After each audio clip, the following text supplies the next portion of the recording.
There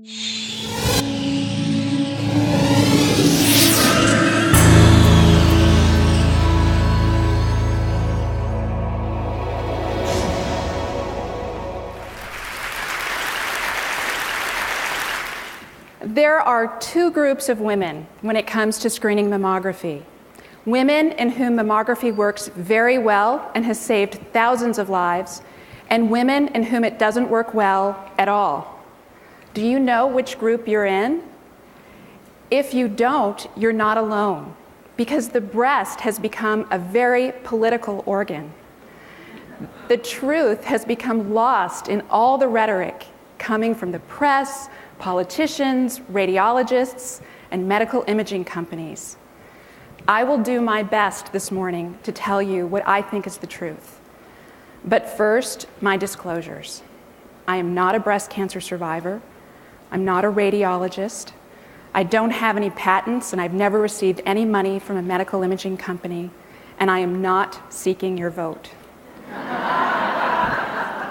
What I am is a doctor of internal medicine who became passionately interested in this topic about 10 years ago when a patient asked me a question.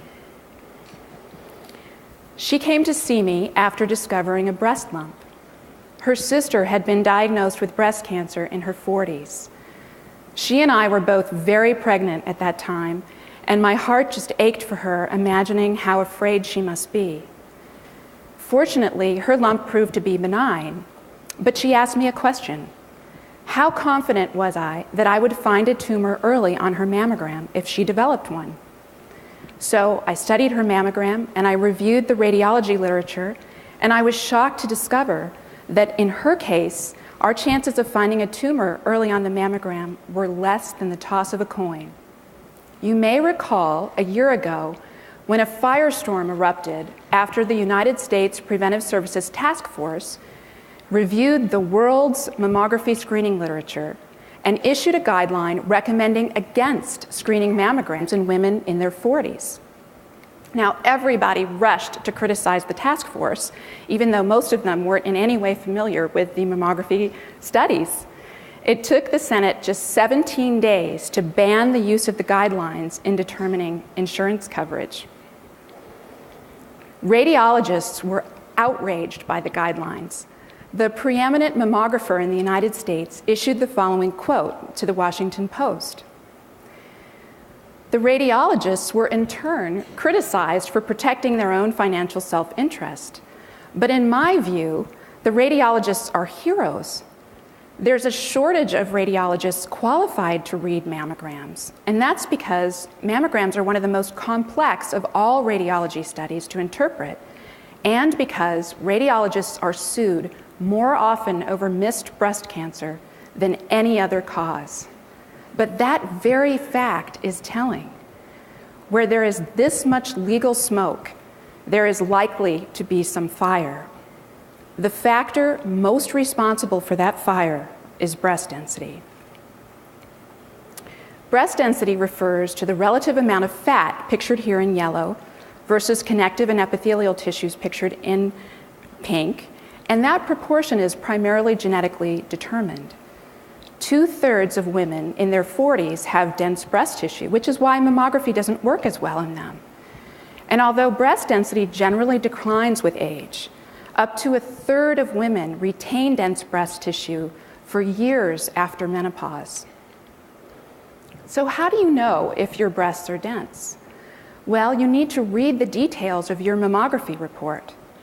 Radiologists classify breast density into 4 categories based on the appearance of the tissue on a mammogram. If the breast is less than 25% dense, that's called fatty replaced. The next category is scattered fibroglandular densities, followed by heterogeneously dense and extremely dense. And breasts that fall into these 2 categories are considered dense. The problem with breast density is that it's truly the wolf in sheep's clothing. Both tumors and dense breast tissue appear white on a mammogram, and the X-ray often can't distinguish between the two. So it's easy to see this tumor in the upper part of this fatty breast. But imagine how difficult it would be to find that tumor in this dense breast. That's why mammograms find over 80% of tumors in fatty breasts, but as few as 40% in extremely dense breasts. Now, it's bad enough that breast density makes it hard to find a cancer, but it turns out that it's also a powerful predictor of your risk for breast cancer. It's a stronger risk factor than having a mother or a sister with breast cancer. At the time my patient posed this question to me, breast density was an obscure topic in the radiology literature, and very few women having mammograms or the physicians ordering them knew about this. But what else could I offer her? Mammograms have been around since the 1960s, and it's changed very little. There have been surprisingly few innovations until digital mammography was approved in 2000. Digital mammography is still an X-ray of the breast, but the images can be stored and manipulated digitally, just like we can with a digital camera. The US has invested $4 billion converting to digital mammography equipment. And what have we gained from that investment? In a study funded by over 25 million taxpayer dollars, digital mammography was found to be no better overall than traditional mammography. And in fact, it was worse in older women. But it was better in one group, and that was women under 50 who were premenopausal and had dense breasts. And in those women, digital mammography found twice as many cancers, but it still only found 60%. So digital mammography has been a giant leap forward for manufacturers of digital mammography equipment, but it's been a very small step forward for womankind. What about ultrasound? Ultrasound generates more biopsies that are unnecessary relative to other technologies, so it's not widely used. And MRI is exquisitely sensitive for finding tumors, but it's also very expensive. If we think about disruptive technology, we see an almost ubiquitous pattern of the technology getting smaller and less expensive. Think about iPods compared to stereos. But it's the exact opposite in healthcare. The machines get ever bigger and ever more expensive. Screening the average young woman with an MRI is kind of like driving to the grocery store in a Hummer. It's just way too much equipment. One MRI scan costs 10 times what a digital mammogram costs. And sooner or later, we're going to have to accept the fact that healthcare innovation can't always come at a much higher price. Malcolm Gladwell wrote an article in the New Yorker on innovation, and he made the case that scientific discoveries are rarely the product of one individual's genius. Rather, big ideas can be orchestrated if you can simply gather people with different perspectives in a room and get them to talk about things that they don't ordinarily talk about. It's like the essence of TED. He quotes one innovator who says the only time a physician and a physicist get together is when the physicist gets sick. This makes no sense because physicians have all kinds of problems that they don't realize have solutions. And physicists have all kinds of solutions for things that they don't realize are problems. Now, take a look at this cartoon that accompanied Gladwell's article, and tell me if you see something disturbing about this depiction of innovative thinkers. So if you will allow me a little creative license, I will tell you the story of the serendipitous collision of my patient's problem with a physicist's solution. Shortly after her visit, I was introduced to a nuclear physicist at Mayo named Michael O'Connor, who was a specialist in cardiac imaging, something I had nothing to do with. And he happened to tell me about a conference he'd just returned from in Israel, where they were talking about a new type of gamma detector. Now, gamma imaging has been around for a long time to image the heart, and it had even been tried to image the breast. But the problem was that the gamma detectors were these huge, bulky tubes, and they were filled with these scintillating crystals, and you just couldn't get them close enough around the breast to find small tumors. But the potential advantage was that gamma rays, unlike X-rays, are not influenced by breast density. But this technology could not find tumors when they're small, and finding a small tumor is critical for survival. If you can find a tumor when it's less than a centimeter, survival exceeds 90%, but drops off rapidly as tumor size increases. But Michael told me about a new type of gamma detector that he'd seen, and this is it. It's made not of a bulky tube, but of a thin layer of a semiconductor material that serves as the gamma detector. And I started talking to him about this problem of breast density, and we realized that we might be able to get this detector close enough around the breast to actually find small tumors. So after putting together a grid of these cubes with tape, Michael hacked off the X-ray plate of a mammography machine that was about to be thrown out. And we attached the new detector, and we decided to call this machine molecular breast imaging, or MBI. This is an image from our first patient, and you can see using the old gamma technology that it just looked like noise. But using our new detector, we could begin to see the outline of a tumor. So here we were, a nuclear physicist, an internist, soon joined by Carrie Rushka, a biomedical engineer, and 2 radiologists. And we were trying to take on the entrenched world of mammography with a machine that was held together by duct tape. To say that we faced high doses of skepticism in those early years is just a huge understatement. But we were so convinced that we might be able to make this work that we chipped away with incremental modifications to the system.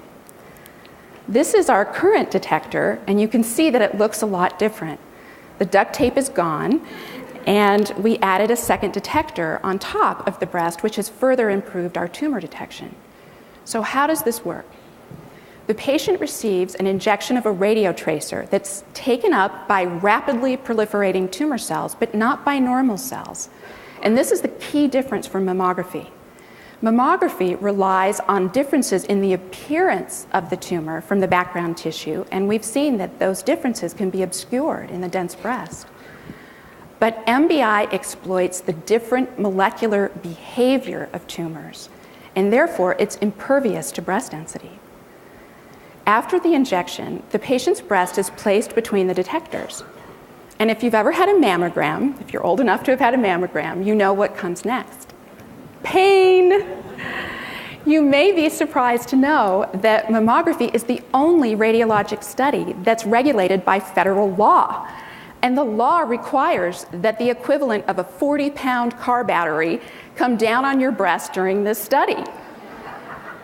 But with MBI, we use just light, pain-free compression.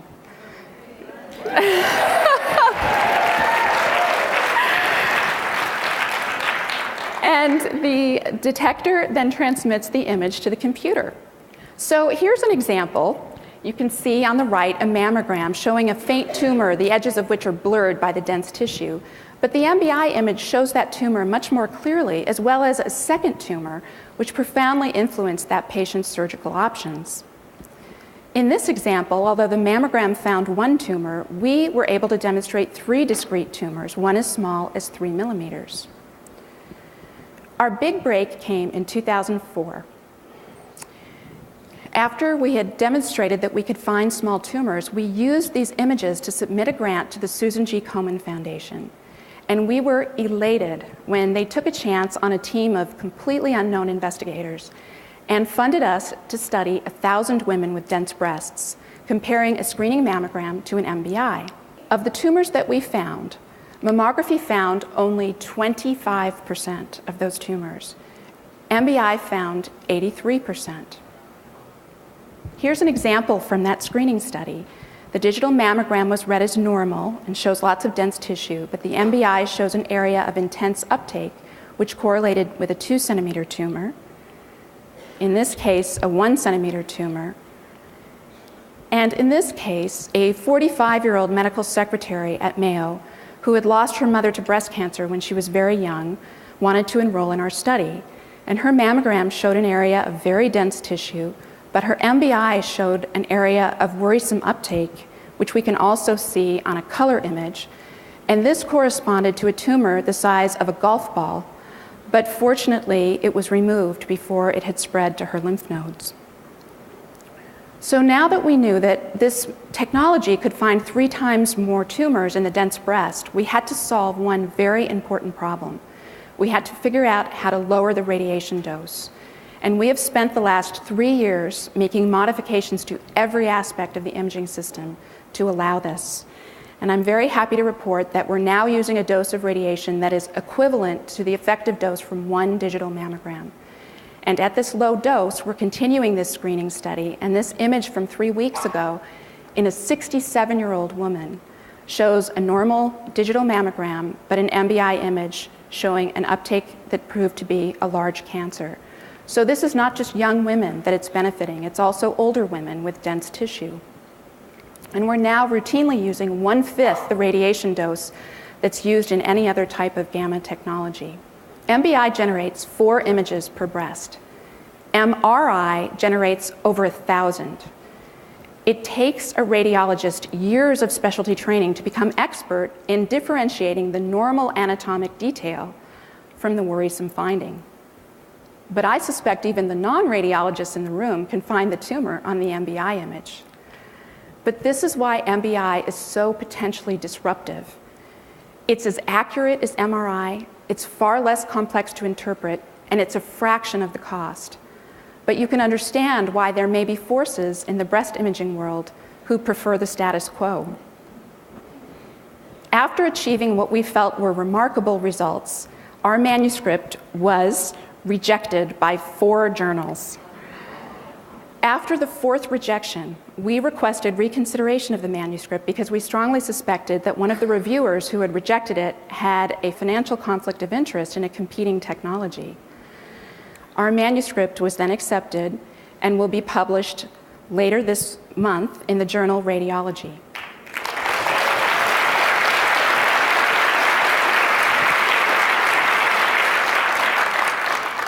We still need to complete the screening study using the low dose, and then our findings will need to be replicated at other institutions, and this could take 5 or more years. If this technology is widely adopted, I will not benefit financially in any way, and that is very important to me because it allows me to continue to tell you the truth. But I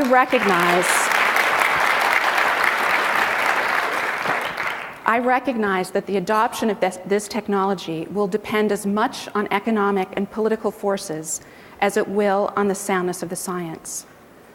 The MBI unit has now been FDA approved, but it's not yet widely available.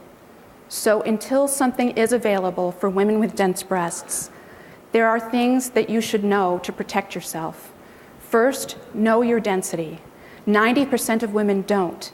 And 95% of women don't know that it increases your breast cancer risk. The state of Connecticut became the first and only state to mandate that women receive notification of their breast density after a mammogram. I was at a conference of 60,000 people in breast imaging last week in Chicago, and I was stunned that there was a heated debate as to whether we should be telling women what their breast density is. Of course we should. And if you don't know, please ask your doctor or read the details of your mammography report. Second, if you're premenopausal, try to schedule your mammogram in the first 2 weeks of your menstrual cycle when breast density is relatively lower. Third, if you notice a persistent change in your breast, insist on additional imaging. And fourth, and most important, the mammography debate will rage on, but I do believe that all women 40 and older should have an annual mammogram. Mammography isn't perfect, but it's the only test that's been proven to reduce mortality from breast cancer. But this mortality banner is the very sword which mammography's most ardent advocates use to deter innovation. Some women who develop breast cancer die from it many years later, and most women thankfully survive. So it takes 10 or more years for any screening method to demonstrate a reduction in mortality from breast cancer. Mammography is the only one that's been around long enough to have a chance of making that claim. It is time for us to accept both the extraordinary successes of mammography and the limitations. We need to individualize screening based on density. For women without dense breasts, mammography is the best choice. But for women with dense breasts, we shouldn't abandon screening altogether. We need to offer them something better. The babies that we were carrying when my patient first asked me this question are now both in middle school, and the answer has been so slow to come. She's given me her blessing to share this story with you. After undergoing biopsies that further increase her risk for cancer and losing her sister to cancer, she made the difficult decision to have a prophylactic mastectomy. We can and must do better, not just in time for her granddaughters and my daughters, but in time for you. Thank you.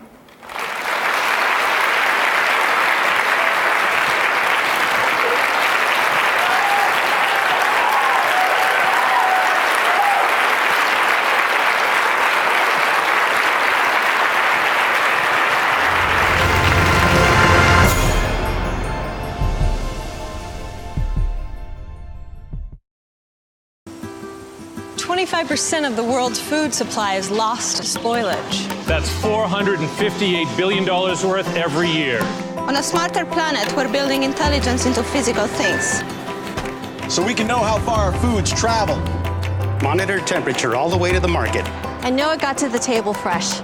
It's already happening in places like Canada, Norway, and Vietnam. When we make food smarter, we make it safer. That's what I'm working on. I'm an IBMer. Let's build a smarter planet.